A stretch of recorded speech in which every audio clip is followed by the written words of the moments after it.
And then international institutions, they cited the WHO, the World Health Organization, the World Trade Organization. Well, it's only 10 minutes since this lot were telling us that the World Trade Organization was all we needed to come out of the European Union without any trade. It's almost like they don't know what they're talking about from one day to the next. Thank goodness you are there, Henry, to steer us through these choppy waters.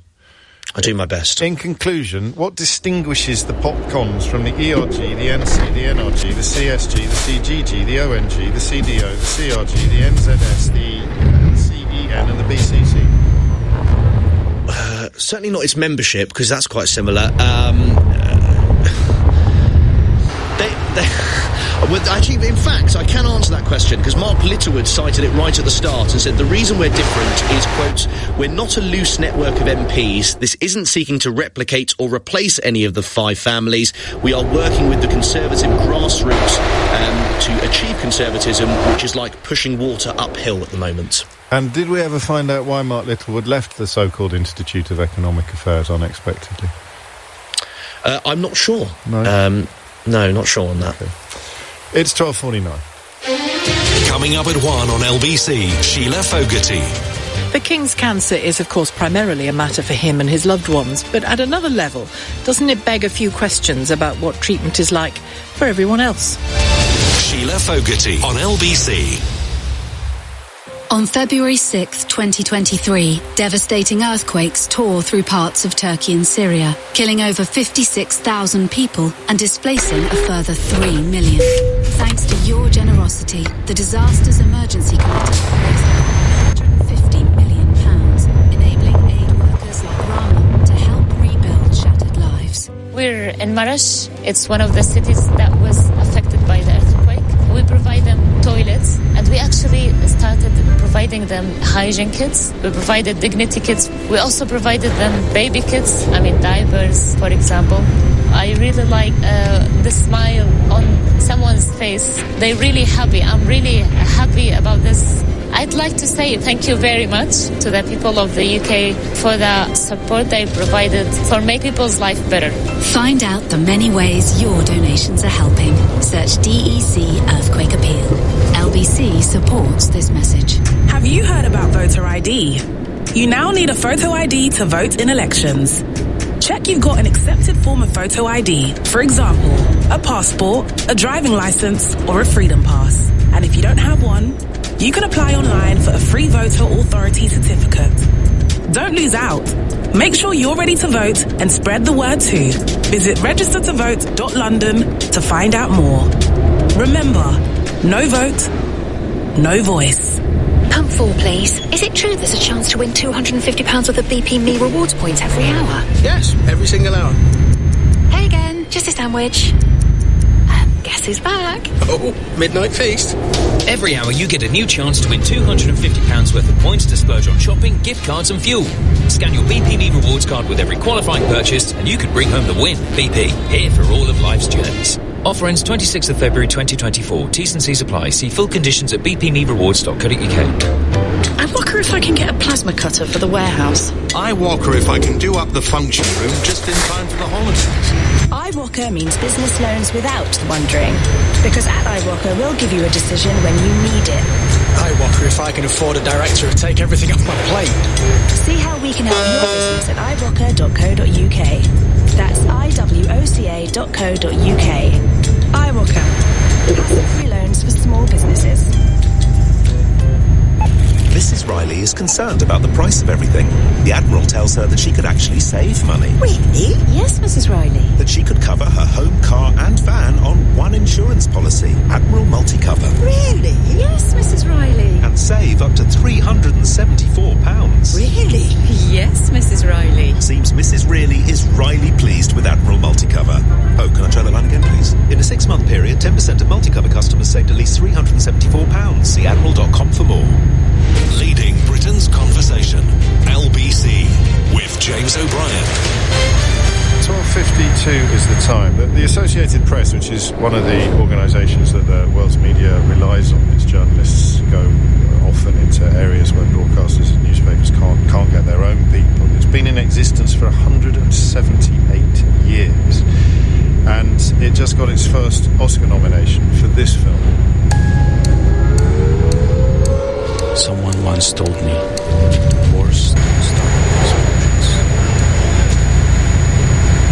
They start with silence. Russians have entered the city. The war has begun, and we have to tell its story. This is painful to watch, but it must be painful to watch.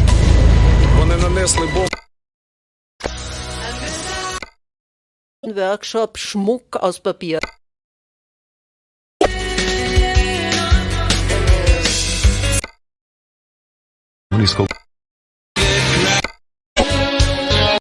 Awards bring.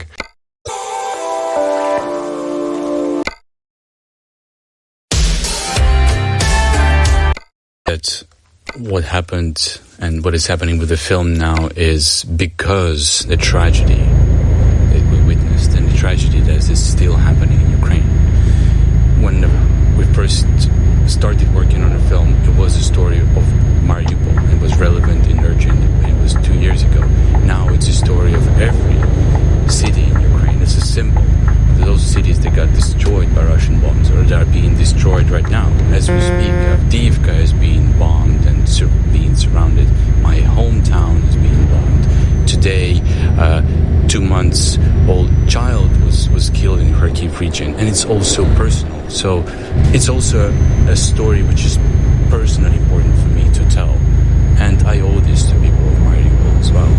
You got there an hour before the bombardment began, I think, with your photographer, Evgeny Maloletko, who's the field producer, Vasilisa Stepanenko. If and when people watch the film, which is coming to Channel 4 shortly, the temptation to look away for a viewer is enormous. The harrowing nature of the footage you broadcast, the footage you recorded.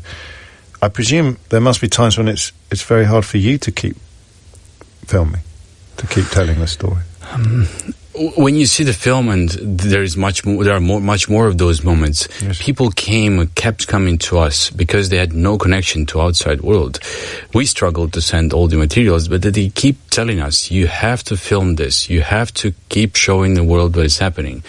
So that gives you energy to continue because you know that you are trying to give a voice to people. And an urgency as well, because the spotlight has moved. You're right. There are so many tragedies happening around the world, and all of them deserve equal attention and respect and care. But I think it's time for many people to understand that they cannot ignore anymore the state of the world affairs, that Mariupol and what is happening in Gaza and what might happen tomorrow in other places is so relevant and can't be ignored. That notion of this being a warning of what could happen in other places, particularly if Putin were to prevail, is pretty stark, isn't it? I mean, it's reason enough for the film in itself. Also, sometimes when I hear that people are getting tired of news, they don't watch the news anymore, or they just don't want to react on the news, I always keep trying to explain how would that look at as a perspective. Like, for example, if Russian bombs fall on London every single day, and after a while, and they kill people every day, and after a while, other countries in the world say, we are just tired of this news. We decide not to notice that. That would sound absolutely absurd for people here, right? Yes, of course it would. But you also understand how it happens. How do people in Ukraine, how aware are they of the decline in attention and interest that the Western media in particular is paying? They are very aware, and I think because it's a fight for survival, because what happened in Mariupol, what happened in Bucha, Izium, Kherson, and what is happening now, it's very clear for them that without international support, they will have to keep fighting, and that's what they will be doing. But that's also why the film is so important, because it just keeps reminding you to the wider audiences of what's going on right now. I think it speaks to the universal positive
albeit that I began the interview by using the word trivial. In fact, if you were to win an Oscar or a couple of BAFTAs, that just gives such momentum to the film. It will reach so many more eyeballs with the attention that these awards bring, I think. It's just otherwise stories, even the most important ones, disappear in the sea of information that's around us. They just vanish. So that's the only way to ensure and preserve. And also that's the way to ensure that the story will be changed by Russia, because they're now occupying the city. They are filming their own videos and their own vision of what happened. And if it's not preserved in documentary, then only the fake reality that exists. I hope so. 20 Days in Mariupol is an extraordinary piece of cinema, which is going to be broadcast on Channel 4 quite soon. Do we know when? We're waiting for the... Well, I'll keep an eye on that. I'll make sure my listeners know. Anniversary is coming. So it's the 2-year anniversary. And I wish you luck at the Oscars and the BAFTAs, for the obvious reason that the more attention the film gets, the more people will see it. Mstislav Chernov is the Pulitzer Prize winner already and director of the Oscar-nominated film 20 Days in Mariupol. Thank you for your time. Thank you for your time. If you missed any of today's show, you can listen back on Catch Up on Global Player, the official LBC app, where you can also pause and rewind live radio. Download it for free from your app store, or just go to globalplayer.com. Tom Swarbrick, now on LBC. Thanks very much, James. At 3 today, the Prime Minister bets £1,000 that flights to Rwanda will take off before the election. How would £1,000 help you? Final cost of living payments be delivered today, or begin to be delivered today? At 2, King Charles's cancer diagnosis. It could well be the thing that eases the estrangement between his sons and his own relationship with Prince Harry, who's on his way here. We've all known something similar, haven't we, when illness or difficulty brought its gifts as well as its hardships. So let's talk about that at 2. But first up, while very much wishing the king well, I've noticed people saying now is the time to look at the standards of cancer care that he will get. If not now, when?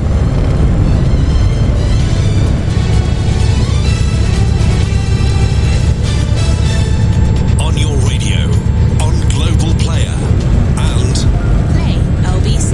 leading Britain's conversation. This is LBC. From Global's newsroom at 1 o'clock, Prince Harry is reportedly due to arrive in the UK following the King's cancer diagnosis. Buckingham Palace revealed the news yesterday and says Charles has already begun a schedule of treatment. The Duke of Sussex was last seen alongside the royal family at the coronation last year. Politicians are continuing to offer their well wishes to the King, including Chancellor Jeremy Hunt at the start of Treasury questions. Mr. Speaker, could I start by adding my comments to yours yesterday about His Majesty the King, and wish him and his family well as saluting his courage in being so open about his condition. A man has been arrested after a Conservative MP received an abusive phone call at his office last week. Mike Freer, who represents London's Finchley and Golders Green constituency, announced last week he'll step down at the next election. A separate investigation into an arson attack at the office on Christmas Eve is ongoing. Former Prime Minister Liz Truss is launching a new Tory group, the Popular Conservatives, or PopCons. The movement has been set up to push for tax cuts and hardline immigration policies, but members have denied its attempt to oust Rishi Sunak. Damien Moore, the Tory MP for Stockport, has told LBC it's about the policies, not the personnel. It's absolutely about saying, look, Prime Minister, we think you're going in the right direction, but this is what we've got to do in the future if that was not to work. And similarly, we'll be calling for lower taxes, and what are we starting to see? More noises about lower taxes. So actually, some of this is resonating through, no doubt, when the party is doing its own polling, when the party is asking people those kinds of questions. The former Chancellor under Liz Truss, Kwasi Kwarteng, has announced he will stand down at the next election. He's represented Spelthorne in Surrey since 2010. And a yellow weather warning for snow and ice has now come into force in northwest Scotland. It moves to cover northern England and northern Wales on Thursday. In the city, a short time ago, the FTSE 100 was trading up 45 points at 76.58. The pound buys $1.25 and €1.60. LBC Weather. With Ripple Energy. Climate action you can be proud of. LBC weather, scattered showers for northern Scotland this afternoon, rain moving southwards, but there will be dry and bright spells behind it, a high of 13 degrees. From Global's newsroom for LBC, I'm Amelia Cox. Okay, that's 6 of the ragu and the linguine. Make a move, everyone, please. The customers are rolling in at Stefano's new restaurant, so he needs another chef. Someone with a cool head and an appetite for success. More flour in the bechamel, let's go. Indeed can help him find great people fast. I need Indeed. Indeed you do. Because Indeed's hiring platform can help you match with quality candidates immediately. To start hiring, visit Indeed.com/try today. This is LBC from Global, leading Britain's conversation with Sheila Fogarty.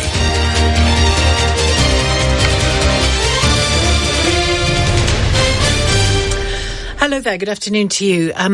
I was having an early dinner yesterday evening when my phone started to ping repeatedly, and it was the news that the King has cancer, has been diagnosed with cancer. And if you've been listening this morning, you'll know so far the detail of it and the impact it's having. When I expressed shock as I looked at the texts, the people at the next table, I was with a friend having early dinner, and the people at the next table immediately said, "Oh, is everything okay? What's happened?" And we had a quick chat about it. And then the people at the next table had something to say about it as well. And it gives you just a brief, I'm telling that only because it's a little sort of vignette, I think, of how many reactions there will have been all over the country when that news came through, partly because, you know, it's an awful thing for an individual to receive a diagnosis of cancer. And most of us, probably all of us, have some experience of it in our family or in our group of friends or in ourselves even. So there's that element of it, but there's also the fact of his position, his job, his role, head of state, and there's also the how recent the loss of the Queen is, Queen Elizabeth II, and how recent his coronation is. It all sort of comes together to create more of a shock, I think, than the shock would have been any other time, because it is always a shocking diagnosis to get. And I noticed very quickly online, in particular last night, I noticed people saying now isn't the time to talk about his cancer care being better than our cancer care or other people's cancer care. And I thought, well, it's certainly not the time to be anything other than generous towards him and his family and wish them the very, very best and wish his outcome to be the very, very best. But I think it is a perfect opportunity to talk more broadly about cancer care in this country, not least because the Prime Minister just today has accepted that waiting lists have defeated the government, that they are not succeeding on getting them down, and that is having a knock-on effect in myriad ways, and certainly in cancer care. So I make no apologies for doing that later on this hour. But first to the fact itself and the story itself that the King has been diagnosed with cancer, just as the Princess of Wales has recently returned home after her surgery and now a 2-month period there or thereabouts of recuperation. It is a difficult moment for the monarchy and for the Crown and for the state, for the very simple reason that they are only human when all is said and done, but the role that the King in particular inhabits for the moment has real constitutional import. So let's talk for a few minutes about that with Peter Hunt, LBC's royal correspondent. Peter, hi. Hi, good afternoon. It is a shocking moment to hear this, isn't it? And so soon after recent events of losing Her Majesty Queen Elizabeth. Yes, I mean, it will be a shock for your listeners and a shock for his family and a shock for him. And those levels of shock indicates the challenges they face when deciding how much information to put into the public domain. Because as you've been suggesting, he is a public figure, he is our head of state. There is a general belief that we are entitled to know where he is at.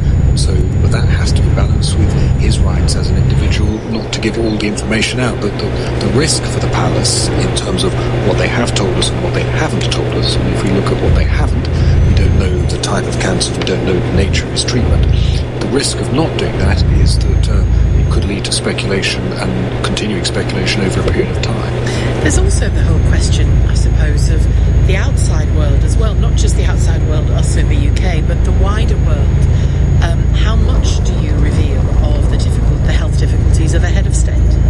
Yes, and of course, we shouldn't lose sight of the fact that he is not just the head of state of this country, but of several other countries within the Commonwealth where they still have the monarch as their head of state, which is as of acute interest to them as it is to us. And you were talking about the constitutional impact. I mean, I think there's another key issue here, which is about this being an election year, and I think there'll be acute concern within the government, because of course the last sounding we had, or suggestion we had as to when the election would be when Mr Sunak suggested it'd be later in the year, but that doesn't completely rule out the option of a May election, which they still have the right to go for if they so choose. And of course, if they were to do that, if they felt that was their best opportunity of seeking and achieving victory, then the king, as in Charles, has two key functions that only he can do, and one is to formally dissolve Parliament, and the other is then, post the election, to invite someone to form the next government. And I think when you look at that statement that was issued on his behalf, in part, that there is a message in there to the government and to politicians that he, Charles, intends continuing to be and do those key core king aspects, which will include those two factors, and that is captured in the statement when it says that His Majesty will continue to undertake state business. Yeah, and meet the Prime Minister and sign whatever is required and read whatever is required, yeah. I suppose it does beg some questions. I mean, you'll know better than me, the organisation around these things is immense, and there are already people called Councillors of State, aren't there? Remind us who they are now, because it's been Yes, updated. well, I mean, yes, because in essence, Andrew and Harry should be, but the decision has been made that because they are not active working members of the royal family, they won't be called upon at this juncture or at this period of time, and so in their place, legislation has now passed whereby it could also be Edward and Anne, and this obviously includes William and Camilla, and so they are there to fill in if there are moments when he can't do things. So an example would be, if we cast our minds back when Queen Elizabeth II was still on the throne, she asked Charles and William to represent her at the state opening in 2022, so they're there for sort of moments of that. But I mean, the key bits, in particular, the bit of inviting someone to form a government rests with the king, and if he were incapacitated to do that, that's when you're into the realm of having a Prince Regent, which would obviously be brilliant. And it struck me this morning, I was just thinking ahead of the programme really, unlike the Queen and Prince Philip, the late Queen and Prince Philip, and again, this partly an era thing, you know, the era that you were born in and the time that you live in, but unlike them, Charles, right from his childhood really, has, you know, for good or ill, rightly or wrongly, has been perceived as this very sensitive, sort of romantic, nervous man in a way, compared to, say, his father, who's been prepared, well, anxiety forced on him, or sometimes he's been prepared to just, you know, in inverted commas, bleed out loud. You know, his pain was there for all to see. He was married, the awkwardness of having to be forced into making a choice was there for all to see. The horror after Diana died, and the who knows what was in his head at the time, but it must have included guilt and regret and deep pain for his sons and all of those things. And we have seen all of that etched on his face. He doesn't hide it, does he? And so early on in his reign, this blow. And what is also interesting, following from that thought, is the choice and decision to say what he has said in the hope of helping others who have cancer, because there is a spectrum around royal announcements and their health. Sometimes they can be exceedingly opaque, and sometimes they can shed some levels of move from a degree of openness to never, rarely, if ever, complete transparency. If you think about his grandfather, George VI, there was nothing said about lung cancer. There's an impression as to George VI himself accumulating had lung cancer and carrying out operations within Buckingham Palace on occasion in the late 40s. So, but in terms of that journey that I was suggesting, they're all around path they're trying to navigate between the private and the public. He's clearly decided that he does have a responsibility to try and help those who have cancer. And as we know, when the only way is prostate condition, and there was like at one point where there was like 5 people every second who were visiting the NHS website. And with yesterday's announcement, cancer charities have spoken, haven't they, about how they feel. I think one described it as a huge gift, and how, even though he may not have gone into detail, it's quite a lonely place to be if you have had a cancer. Yes, it was a lady from Maggie's Centre, wasn't it, saying that people, despite so many of us getting cancer or family members getting cancer, people feel like they're experiencing it entirely alone. And their hope is that because of what he is doing, it will prompt others to share their own diagnosis with family and friends. And that question of, I'm not going to make you do it, Peter, but I'm going to have a conversation with our callers about the 7 million or so people on the waiting list in the NHS. Inevitably, that's having an impact on cancer care and other care, but cancer care for sure. We know that that 2-week target is very fragile. The 2-week target to see a consultant, very fragile these days, and is not met oftentimes.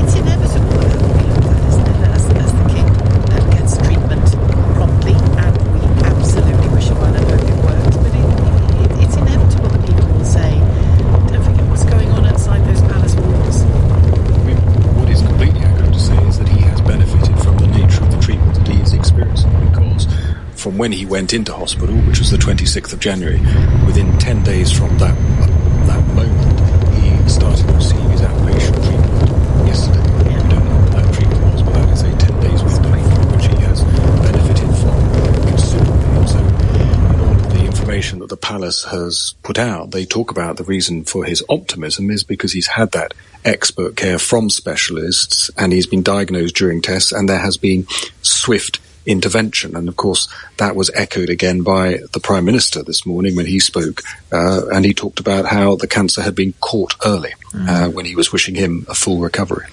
Well, thanks very much, Peter. Good to talk to you as ever. Peter Hunt, LBC's royal correspondent. And again, I can't say more emphatically how much I wish the King well, and anyone who's just received a diagnosis of cancer well and is in the middle of treatment. Perhaps it is. We'll speak to our colleague Charlotte Sullivan later, who has spoken on air a couple of times already with me about her experience of cancer in the last year or so. She's doing well, but it's still in the early days of that whole 5-year, watchfulness that inevitably comes with cancer, and perhaps a lifetime of watchfulness that comes once you've had an experience of cancer.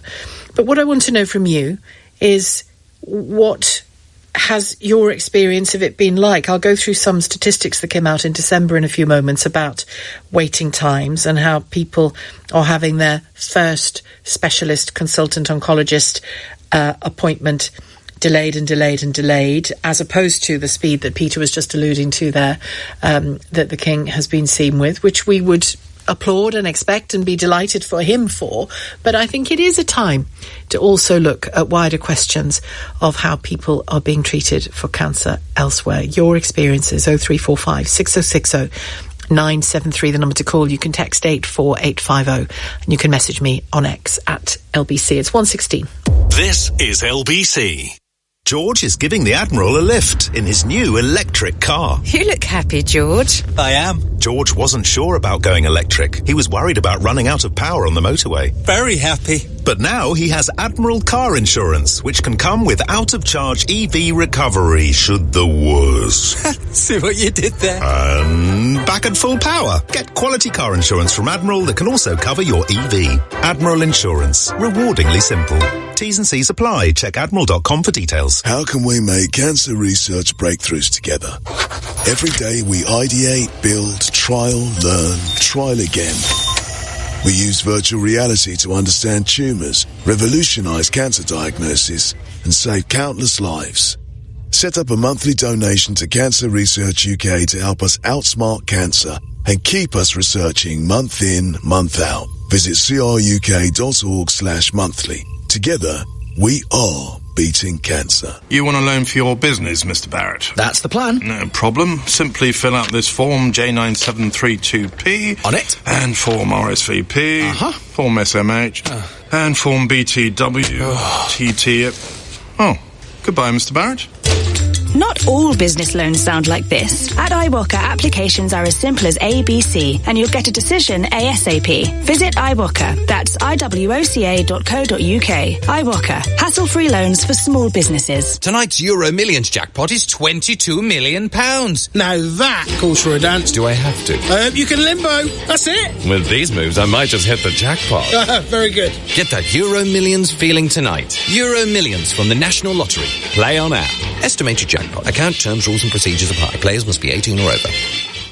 Are you into worktops more than workouts? Kitchen islands more than tropical islands? Sounds like you've got a new kitchen on your mind. At Wix, we can design and install your dream kitchen. And now, there's up to 50% off appliances, worktops and installation when you buy a Wix bespoke kitchen. Plus, up to 4 years interest-free credit. Be house proud with Wix. Terms and qualifying and apply. Wix is the credit broker. Credit provided by Navona Personal Finance. Have you seen the new Samsung Galaxy S24 Ultra? With its advanced AI technology, it will help supercharge your everyday. And at Vodafone, we've supercharged it even more with our lifetime service promise at no extra cost. Go online or install today. The new Samsung Galaxy S24 Ultra with our lifetime service promise. Vodafone. Airtime plan and call. Credit eligibility verification and terms apply. See Vodafone.co.uk. Sheila Fogarty on LBC. As I said a moment ago, Charlotte's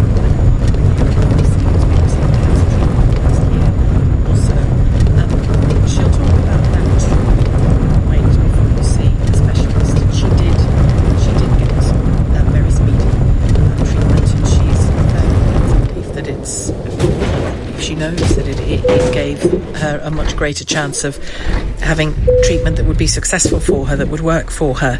But some figures came out at the end of December last year, so just before the new year, showing that thousands of cancer patients had crucial hospital appointments cancelled at least 3 times last year amid all of this NHS disruption and the huge waiting list. The data from 30 of England's 124 main hospital trusts reveals at least 2,000 patients with an urgent cancer referral had their initial appointment with a consultant repeatedly delayed. So during that year, 12-month period ending in March, a total of 33,403 people who were due to have their first appointment on their cancer pathway, that first key appointment within 2 weeks, had it cancelled once. Of these, nearly 5,000 had it cancelled twice. 2,095 had theirs cancelled 3 times or more. 40% of trusts which responded said that they had cancelled appointments at least 4 times. Now, to have something cancelled that isn't life-threatening but may involve pain or a deterioration of the condition is one thing. To have a cancer investigation, you have been referred to a cancer specialist, and to have that cancelled 4 times, can you imagine how that plays on your mind and what it does potentially to the cancer? With these figures, there was analysis by the Labour Party, and I've spoken to West Streeting about this with Mr. Chandler, which will be doing again, by the way, in late February, 21st February. Analysis by the extrapolated the data from 30 trusts across the 124 trusts in England, the ones I've just mentioned. And that analysis by the Labour Party suggests that last year an estimated 165,000 patients had their first oncology consultant appointment cancelled. 19,000 had them cancelled twice, and 9,000 had them cancelled 3 times or more. And again, I absolutely abhor some of the stuff I've seen on social media, poking at King Charles about, him being rich. Who cares? At this point in time, for him and from us, who cares? We wish him well. We wish a speedy and full recovery. But I disagree with those people who say, because he's ill, we shouldn't be talking about how other people are treated. Because I really think we should. So I'm going to. And I want to hear from you about how you had to wait. Did you have to wait? Was something missed?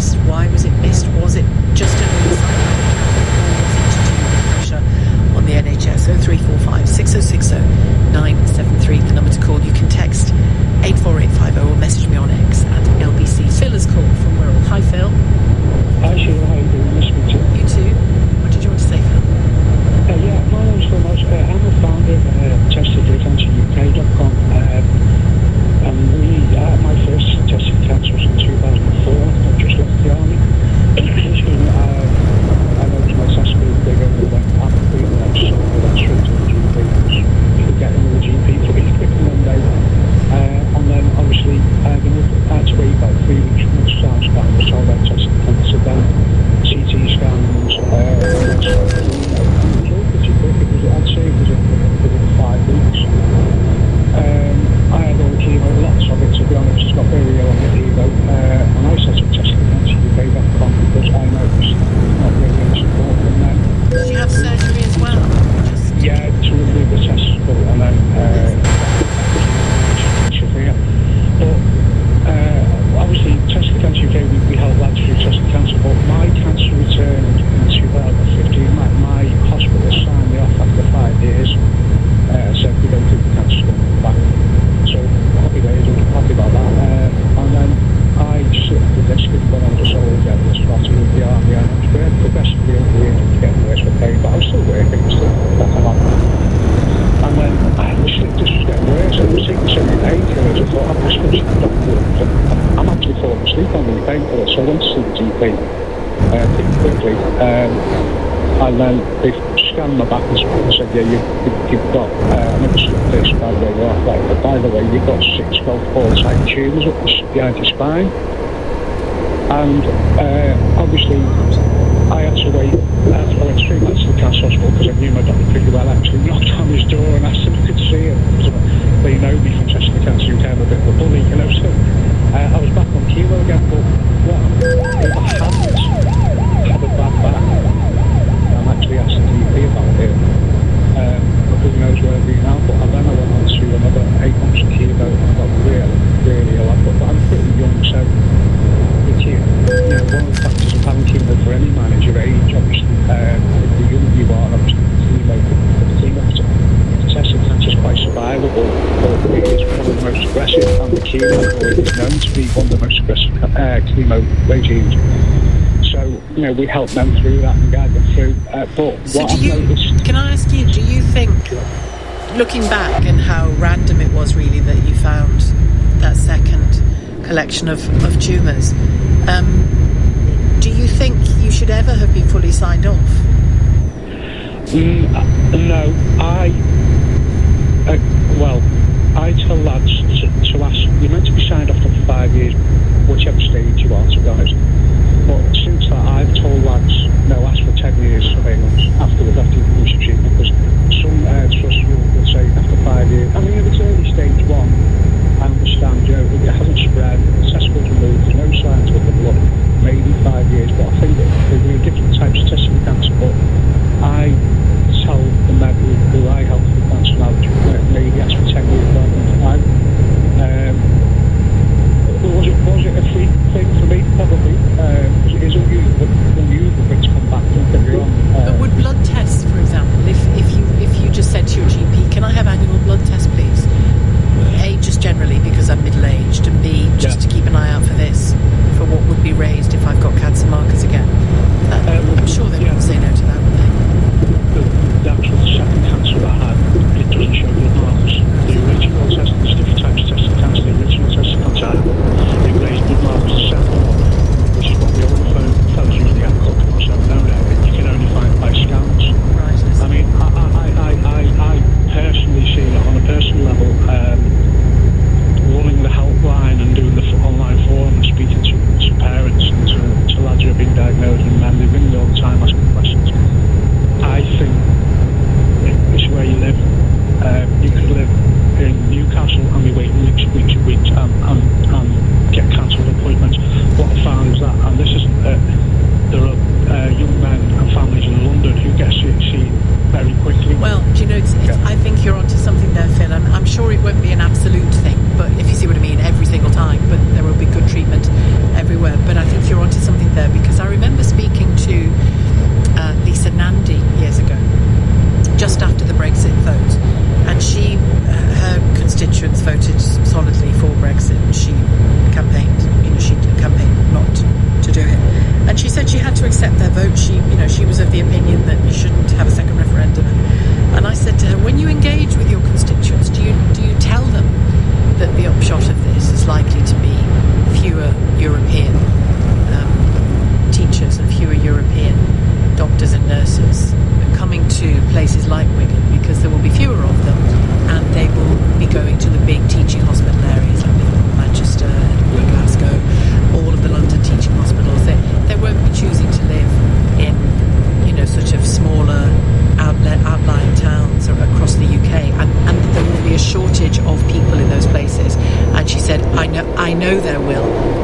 made their choice, essentially, was the message. And I remember thinking at the time, what will that look like in a few years? And I think we're starting to see, aren't we, what it looks like. I don't know, once you're in the system and you get treated, the nurses and the staff are absolutely magnificent. And what I've found, Sheila, to be honest, is it starts at GP level. But firstly, you've got to, lads ring the upset and I'm really scared. I say ring the GP. Well, I've rang them, they can't get me for 2 weeks. And I say ring them back, tell them you've found them and you're running that and you're terrified. And then they have to ring back and say, look, I'm terrified of it, found my look. And they go, okay, we'll get you in as quick as possible. Because you've said what it is. Yeah, well, because you know what, man, I'll come see the GP, we can't get in for 2 weeks. Okay, put the phone down. Yeah, you've got to lobby for yourself a bit, you're saying, Phil. Well, Phil, I'm glad you're well and good on you for the work that you're doing. I'm sure it's incredibly reassuring and encouraging to men who've been diagnosed.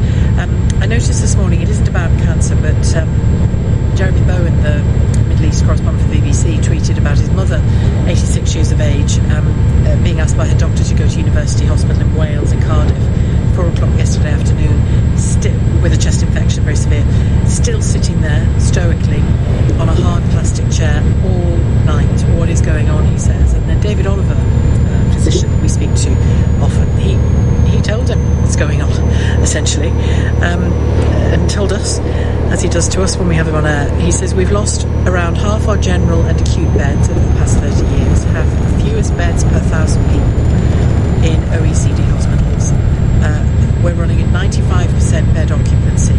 Many beds are taken out of commission for new patients because of people who can't leave hospital because of the lack of social care. It means it's hard to admit people to beds when they need to come in, and this in turn leads to long waits, overcrowding, long ambulance handoffs, no space on trolleys, beds, cubicles, corridor or chair. Chair care is all that's left, and then there are staffing gaps, and on it goes. And that is where we are, which is why I think we really should talk about the standard of your cancer care. This isn't about attacking staff in the NHS. It's about what you experienced, the weight that you experienced. 0345 6060 973. And by the way, if you had a quick route through, let's hear that too. 84850, the number to text, and you can message me on X at LBC. It's 1:31. Let's get an update, shall we, from Amelia Cox. A man is being questioned over an abusive phone call made to a Conservative MP's constituency office. Mike Freer, who represents Finchley and Golders Green, has previously spoken about death threats he's received. Prince Harry is believed to have arrived in the UK following his father's cancer diagnosis. The King has already begun a schedule of treatment and is stepping away from public-facing duties. And figures show there are nearly 60 attacks on frontline workers in Scotland every day. NHS workers suffer the most, with police officers, transport staff and retail workers also targeted. LBC weather, scattered showers for northern Scotland this afternoon, rain moving southwards, but there will be dry and bright spells behind it, a high of 13 degrees. This is LBC. This is what award-winning customer service sounds like from real Octopus Energy calls. You've been brilliant, you've all been brilliant. Nowhere in the world I would change my supplier. You know, it's what electricity companies should do. Really did you hear that? Octopus Energy, outstanding service at fair prices. Thank you for your business loan application, Mr. Myers. Ah, yes, Myers, of course. I'll have to pass this on to the Director of Hesitation. The what? Who will then send it to the Red Tape Committee, where the President of Procrastination will then have... Luckily, business loans from iWalker come without the tribulation. No wait, no faff, and a decision when you need it. See how we can help your business at iWalker. That's iwoca.co.uk. iWalker, hassle-free loans for small businesses. We've all been there. MOT's coming up, your car's making a noise or two. And you think if you just turn your music up just a little louder each time, you'll be fine. But that's not you, is it? You know you can get your car in check with parts that will fit right. All you need to do is enter your reg on eBay. Find brake lights, filters, windscreen wipers and more, and get your car MOT ready. Find the right part at the right price with eBay. Are you an absolutely huge fonter or a zoom-inner? Perhaps you're an arm stretched out like a zombie when holding a newspaper, or holds a book so close you might as well be kissing it, At Specsavers, we get it. You don't want to admit it's time to become a glasses wearer. That's okay. We're ready to see you whenever you're ready to see properly. Book an eye test at specsavers.co.uk so you can see clearer. Okay. We'll stop with the now. At Kia, we're switching on the Kia Power On event, featuring the award-winning Kia EV6 with a range of up to 328 miles. Available now with 2.9% APR representative, £1,000 PCP finance deposit contribution, 2 years free servicing, and 1 year Kia Charge Plus when you order by the 29th of February. Search the Kia Power On event. Take the lead. Drive electric. Kia. Movement that inspires. T's and C's apply. Kia Finance. Free servicing offer available until 29th of February. Range based on test conditions and may vary. Pump 4, please. Is it true there's a chance to win £250 worth of BP Me rewards points every hour? Yes, every single hour. Hey again, just a sandwich. Guess who's back? Oh, midnight feast. Every hour you get a new chance to win £250 worth of points to splurge on shopping, gift cards and fuel. Scan your BP Me rewards card with every qualifying purchase and you could bring home the win. BP, here for all of life's journeys. Offer ends 26th of February 2024. T's and C's apply. See full conditions at bpmerewards.co.uk. Customer service matters. Octopus Energy. Recommended by Which? 7 years running. Octopus Energy. Outstanding customer service at fair prices. Sheila Fogarty on LBC. Call 0345 6060 973. We'll speak to Charlotte Sullivan in a few seconds, a few moments even, LBC's reporter who was diagnosed with hormonal breast cancer in 2022. She's spoken with us a couple of times already, and I invited her on today very specifically just to get a sense of what as well as the physical treatment, what the psychological process is. Because if you have an important appointment cancelled and cancelled and cancelled again, that is a major psychological challenge, I think, if you've been diagnosed with cancer. Ian has called from Perth first. Hi, Ian. Hi, Sheila. I'll do my best with this. My wife was diagnosed with cancer 6 months after she made her first phone call to the GP. Mm-hmm.